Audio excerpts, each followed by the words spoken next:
gente. Pai do Senhor, que Deus abençoe a todos vocês. Vamos para mais um dia de leitura da Palavra de Deus. Que coisa boa é poder meditar na Palavra. Estamos no livro de Atos dos Apóstolos, um livro gostoso de se ler, onde a gente vê manifestada a presença de Deus. Vamos orar. Senhor Deus, nós queremos te agradecer porque o Senhor é bom, sua misericórdia é para sempre. Obrigado por tua palavra, obrigado por teu Espírito. Alimenta-nos, é o que te pedimos em nome de Jesus. Amém. Vamos lá, minha gente, Atos capítulo 5. Toda fé e coragem, vamos ler, tá? Um certo homem chamado Ananias, com sua esposa Safira, também vendeu uma propriedade. Mas ele reteve parte do dinheiro da venda para si, tendo conhecimento disso, sua esposa também.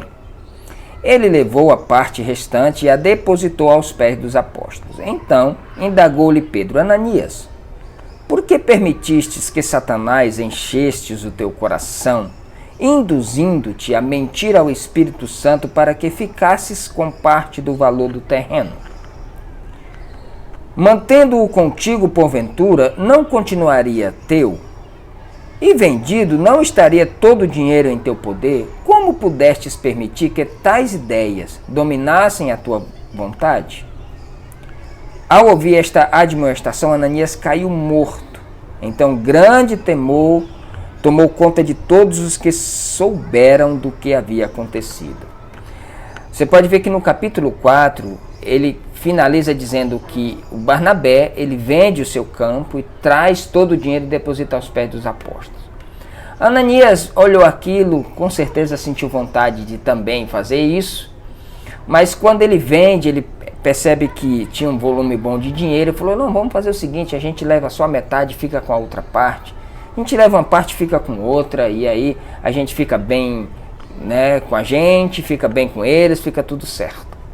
E quando ele chega lá, e Pedro diz: por que você está mentindo, rapaz? A propriedade não é tua. Você não precisava vender sua propriedade, você não precisava fazer nada. Aliás, você poderia ter vendido, ficado com todo o dinheiro para você. Ninguém está te pedindo isso aqui é voluntário. Mas o fato de você querer mostrar essa cara bonita aqui, sendo que você não está mentindo para a gente, cara, você está mentindo para o Espírito Santo. O que você está fazendo? Por que você deixou Satanás plantar essa coisa terrível no seu coração? Aqui é voluntário, você não precisava vender e trazer dinheiro nenhum aqui.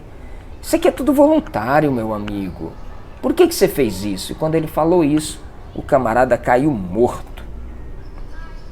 E alguns jovens tomaram a iniciativa de cobri-lo, carregando-o para fora, o sepultaram. Cerca de 3 horas mais tarde, entrou sua esposa, sem saber o que havia se passado. E Pedro questionou: dize, vendeste por este preço aquelas terras? Ela confirmou: sim, por este preço. Então Pedro a repreendeu: por que vós entraste em acordo para tentar o Espírito do Senhor? Eis que estão aqui à porta os pés dos que sepultaram teu marido, e eles a levarão também. Naquele mesmo instante ela caiu morta aos pés de Pedro.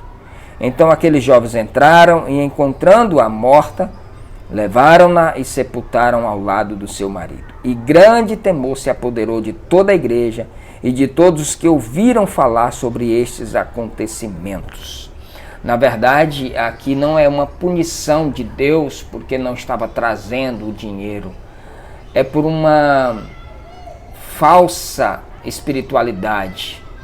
Observe que a igreja primitiva estava ali no auge. Essas coisas precisavam acontecer naquele tempo para que houvesse temor. Entende? E aí, do mesmo jeito que o esposo morre, ela morre também sem saber da história.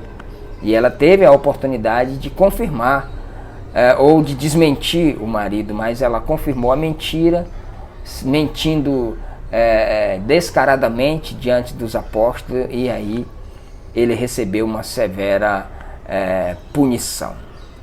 Que você aprenda com esta história de Ananias e Safira a não tentar mostrar uma coisa sem necessidade. Não. Tudo que você fizer para o Senhor é voluntário. Deus não te pede nada. Tudo que você fizer para Ele seja de bom grado e voluntariamente. Muitos sinais e maravilhas eram realizados entre o povo pelas mãos dos apóstolos, e todos os que creram costumavam reunir-se em comunhão junto ao pórtico de Salomão. Todavia ninguém de fora tinha coragem de juntar-se a eles, ainda que o povo os tivesse em grande estima. Em número cada vez maior, homens e mulheres criam no Senhor e eram acrescentados à comunidade, a ponto de os doentes serem levados para as ruas e colocados em leitos e macas, para que, quando Pedro passasse, ao menos sua sombra se projetasse sobre aqueles homens. Desta mesma forma, das cidades ao redor, vinham muita gente a Jerusalém, trazendo doentes e pessoas atormentadas por espíritos demoníacos, e todos eram libertos. Então o sumo sacerdote e todos os seus correligionários, membros do partido dos saduceus, foram tomados de grande inveja. Aí, ponto. Esse é um problema sério. A inveja porque Deus estava usando aquela gente, usando aqueles homens, manifestando o seu poder. Aí eles foram tomados de inveja. E por isso mandaram prender os apóstolos, jogando-os numa prisão pública. Todavia, durante a noite, um anjo do Senhor abriu as portas do cárcere, conduziu-os para fora e instruiu-lhes: ide, apresentai-vos no templo e anunciai às multidões todas as palavras da salvação. Assim, ao raiar do dia, eles entraram no pátio do templo como haviam sido orientados e começaram a pregar ao povo. Do outro lado, chegando o sumo sacerdote e os seus companheiros, imediatamente convocaram o sinédrio, ou seja, toda a assembleia dos principais líderes de Israel, e mandaram buscar os apóstolos na prisão. Os apóstolos estavam pregando, eles mandaram prender todo mundo, lançaram numa prisão pública, fica aí. Quando foi no outro dia, à noite, um anjo veio, abriu as portas da prisão e falou: saiam e voltem para o templo e preguem. E de manhã cedo, eles já estavam pregando no templo, eles nem sabiam disso, manda os soldados buscarem, pensando que eles ainda estavam na prisão. Entretanto, ao chegarem na prisão, os guardas não o encontraram ali.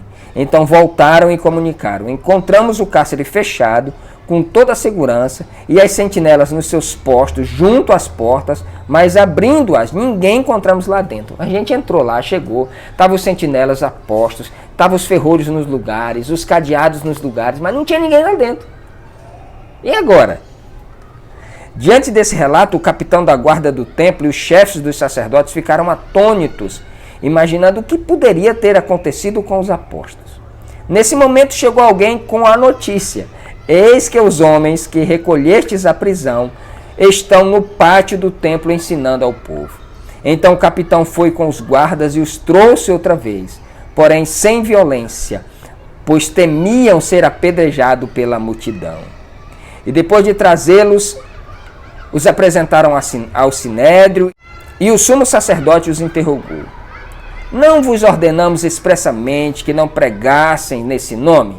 Contudo, encheste Jerusalém dessa vossa doutrina, e quereis lançar sobre nós a culpa pelo sangue desse homem. A gente não já falou para vocês pararem com isso, de pregarem esse evangelho? Vocês estão querendo lançar a culpa desse Jesus sobre nós, a culpa do sangue derramado dele sobre nós? Ao que Pedro e os demais apóstolos afirmaram: é necessário que primeiro obedeçamos a Deus, depois às autoridades humanas. O Deus dos nossos antepassados ressuscitou a Jesus, a quem vós assassinastes, crucificando-o no madeiro. Deus, no entanto, o exaltou, elevando-o à sua direita, como príncipe salvador, a fim de dar a Israel arrependimento e perdão dos pecados.